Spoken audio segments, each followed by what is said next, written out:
Hello there, darling ones. Welcome back to my home. How are you this evening? Apanth and I are very happy to see you once more.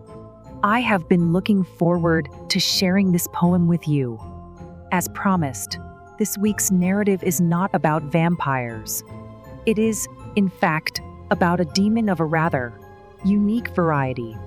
The poem is longer, so I have divided it into two parts.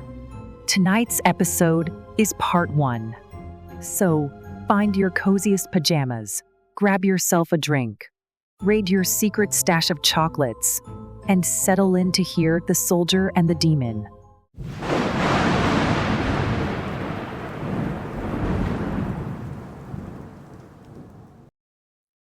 The Soldier and the Demon. Part 1. There was a soldier, laid in bed dying in awful pain. He'd fought in a horrific war, upon a blasted plain, sallying against a monster that would devour the world.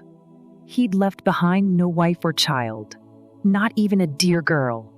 He could have waited for the draft, but with a great heart, he had decided he'd sign up and so spare a family from loss. Against the odds, he'd lived while those around him died. Then life, so cruel, had at last allowed him to meet his bride, before he had the chance to bring the woman to his heart, and swear to walk beside her, and from all others to part. He was struck by a vast mind blast, thrown up into the air, and landed on barbed wire and rocks, sobbing in great despair. He'd been recovered and carried in darkness to the trench. 2 brave men had walked him to the hospital on a bench. From bloody tents, by car and then by boat, he'd traveled home to England's green land. After him, his beloved had flown. She'd come to see him where he lay. The gentle, pleading girl loved him with her entire heart. To her, he was the world. She promised she'd stay forever, stand steadfast by his side. If it took her 100 years, she'd live to be his bride. The soldier, Adam was his name, knew he was for the grave, and that he would have to be cruel, her hope of joy to save. If she waited around to watch him suffer, ache and weep, she might lose her chance to love and a new life to keep. He told her, "Danae, go away. I've no more need for you. Go find yourself another man that you can simper to. I've told all the nurses I will not see you here anymore. They won't let you inside again once you've walked out the door." Poor Danae wept, then walked away, casting no look behind. Adam prayed that she'd find a new love who would treat her kind. Then he sank back upon the bed, his soul cracking like ice. He'd closed his eyes when a small voice chirped, "Hey, that wasn't nice." Adam looked up to see a small child perched upon the bed. It wore a white dress with long arms. A circlet on its head sat glowing on curled, sable hair. Its eyes were wide and dark. Its cheeks were smooth. Nowhere on it did gender make a mark. There was something awful in that, but there was beauty too. Adam squinted at the intruder and asked, "Who are you?" "What matters," the child said, "is that I've come to see you die." Adam looked at the creature, not sure if to laugh or cry. "Are you alone?" "Where is your mum?" was all that he could say. "I haven't got one. I don't need one. I'm happy to play. I do, and I go where I want. No one can restrict me. Now, I have come to see you pass into eternity." "You've what?" "I've come to see you die, and escort you to hell." Adam blinked. "I'd hoped I'd rise up in heaven's halls to dwell. After what you did in the war," the small creature scoffed. "No, it's sure I am. That you will be joining the damned souls below." Adam blinked, but did not recoil. a stalwart soldier. He did not complain. If the rules that governed eternity had decreed, he had done too much violence to be saved. There was no point in weeping his way down into the grave. "So, what are you?" he asked the thing. The creature turned its back. At the exact moment, sunshine beamed through the window crack, and Adam saw two white wings resting high on its shoulders there. They ruffled in the gentle wind. "Are you an angel fair?" "No, not an angel, though our natal source was much the same. Some of my people have wings too, but we reside in flame." "A demon then," Adam swallowed. "Aren't you a little young to be out here in the wide world and mortals walk among?" "I am much older than I seem, but I'll admit a child. This is my first earthly assignment." The small demon smiled. "Demons, like mortals, must work their own way up in the world. To begin with, we're sometimes sent to watch mortal souls hurled into the pit to test our mettle. If foul empathy is found to have weakened our resolve, we're killed instantly. Sounds like a rough start in the world. I am sorry for you that you have to begin without a choice in what you do." The demon laughed. "As if you care. Why aren't you begging me? Why aren't you explaining the reason that you should go free, and I should let you go to run far from the Reaper's blade? I knew I'd die when I signed with the army. Then I made the choice. The world is full of loved people whose lives are fine, and I did not wish them to die for such a life as mine." Thus, Adam said. The little demon covered up its ears and squealed. His nature meant that truth would bring the child to tears. "But you sent poor Dani away. I didn't know her when I made the choice to volunteer. I was the worst of men. My body was strong enough, true, but my heart was empty. I figured that the world could do without a fool like me.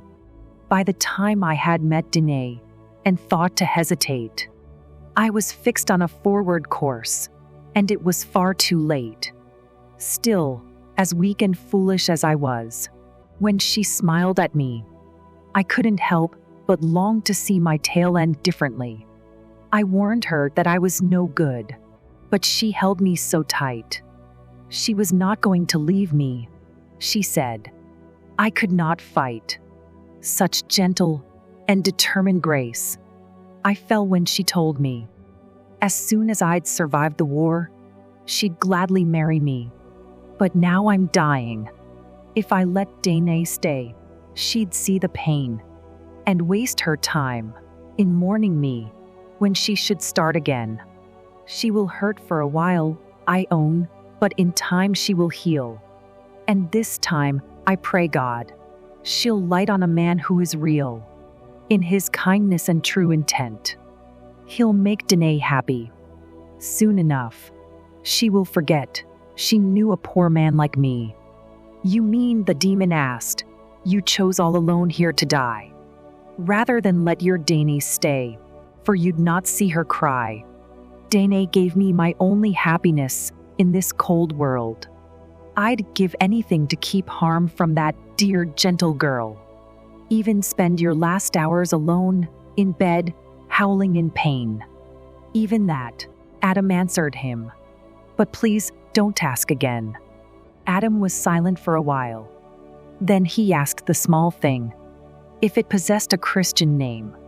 It laughed and said, my king would not like it being called that, I think. But still, you know, my elders sometimes called me something that means little Bo. Bo then, Adam said. It suits you. I am pleased to meet you. Let us be good companions, till you do what you've come to. After that, Bo seemed happy simply to have gained a name.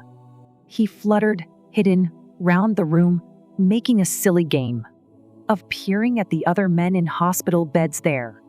Not one of the patients noticed that little Bo was there. Adam would have hoped Bo would respect their shared suffering. Instead, the demon soon grew bored. He clambered up to swing on the curtains round Adam's bed, then the rails at his side. He'd knock upon the clean bedpans and on the cold drafts ride. At first, Adam became angry.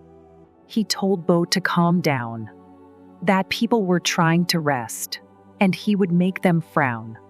Adam felt so stressed that he near pulled the hair from his head. He ordered little Bo to sit on the end of his bed. To his surprise, the demon obeyed and sat down sadly. Bo said, "I never get to play. The others shout at me. When I am in the pit as well, I just want to have fun. Are you really so angry at the small things I have done?"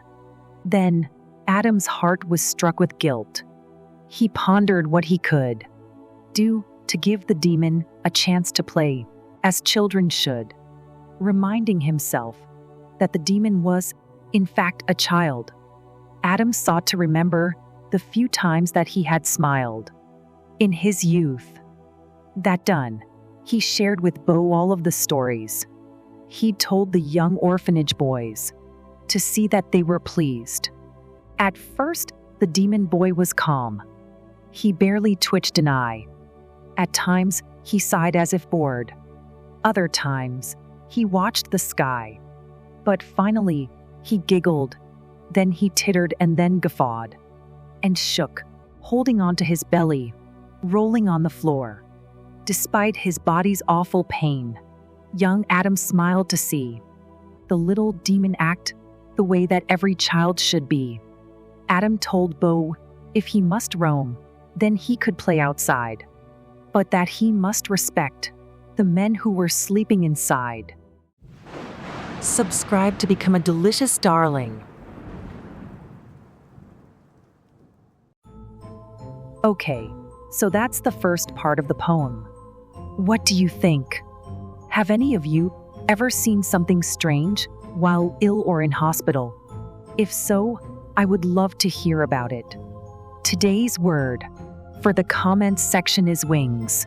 Type it to let me know you listened to the full episode. Then tell me what you would do if a little demon appeared by your bed.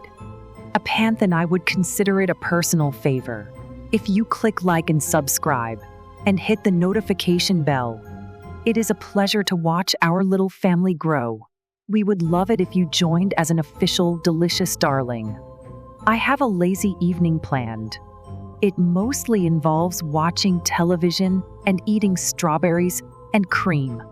I hope whatever you do this evening leaves you safe and happy. Be sure to wrap up warmly and stay safe. Then come home and sleep well, my delicious darlings.